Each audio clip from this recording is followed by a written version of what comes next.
They made a Scott Pilgrim anime. And the question is it any good?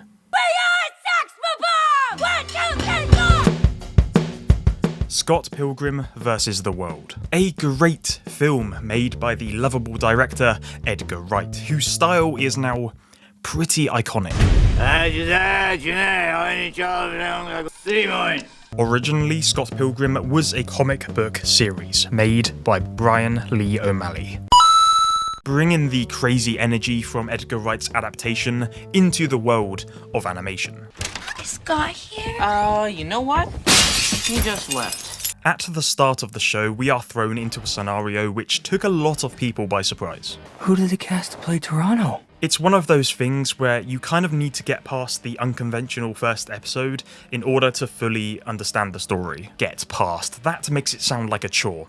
It really isn't. I just know that a lot of people stopped watching after or during episode 1, and to those people, unless you didn't like it, please go back and watch episode 2, because it really does work. I had a dream about that girl again. The art style is really unique. It directly correlates with the original comic book style. There are so many subtle and not so subtle nods to the original works, like Scott's Precious Little Life, which is the name of the first comic. The show does a great job at blending the Western comic book art style with the fluidity of Sakuga animation, which you would typically get from anime because Sakuga is primarily derived from Japan. Like, 1 second things look pretty ordinary and then they just hit you with some crazy sequence like this. I just love how the original vibe of Edgar Wright's directorial and kind of editorial style is completely elevated by the flexibility of animation. His creative contribution to the edit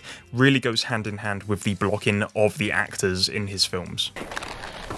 Todd, do you know what blocking is? Hold it. They just have the camera sweeping all over the place, and this is partially why this whole project works so well. It's one of the many things which ties the universe of the comics and the live action together. It just feels right to have as the continuation of this story, because essentially, you're bringing in the best of both worlds. You have the malleability of drawing, which has been proven many times in the past to be pretty effective. Ramona's fight against Roxy is so creative, and there's so many experimental decisions in every episode which just constantly keeps it fresh. And the performances from the actors, oh my god. Yeah, so for anyone who hasn't seen the show yet, essentially everyone from the original live action cast has returned for this series. It's a pretty stacked cast. It's nice because Scott Pilgrim vs. the World became this weirdly timeless phenomenon. Probably because it's just so...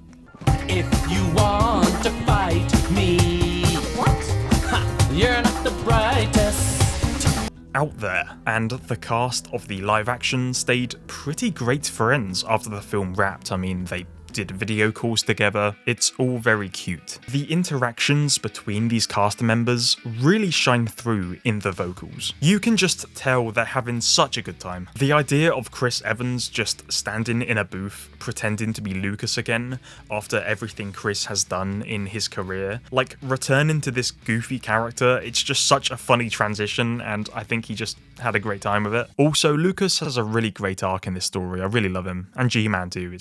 It's so out there, and I love it.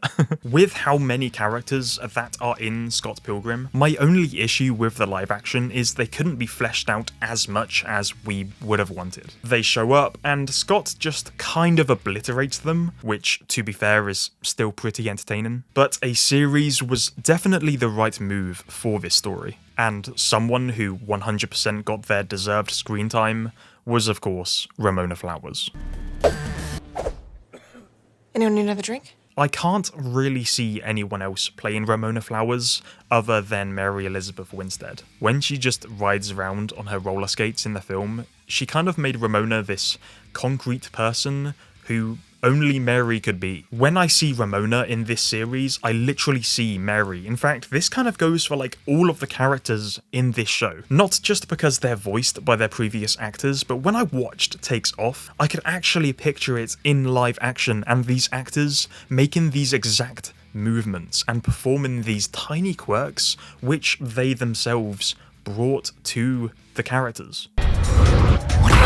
How their personalities from the film have been so perfectly captured is to me the strongest aspect of this series. This really speaks volumes on the power of good acting and bringing this personality to life through these wacky characters. Thanks to the writing, it's given a lot of these characters way more depth and way more interesting scenes. With great performances comes great comedic execution.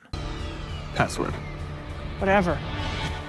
Cool. No matter how many times I watch this film, it just always makes me laugh, and this style of comedy is transferred over pretty well. I love these stupid visual gags like the coins in Scott's coffin, because obviously when people die in this universe, they explode into coins. Edgar Wrong. I love that so much. Scott Pilgrim. You mean the lead role in this picture? Wait, is that Simon Pegg? Watch out, guys, vegan coming through. This series is filled with heart and passion, and it really feels like there was no gap in between the release of this film and the show. Can we just appreciate this line real quick? How do I know which notes to play? It's up to you. That's why they call it play. The VR chamber is literally just a virtual boy. I can't be arsed, man. This is ridiculous.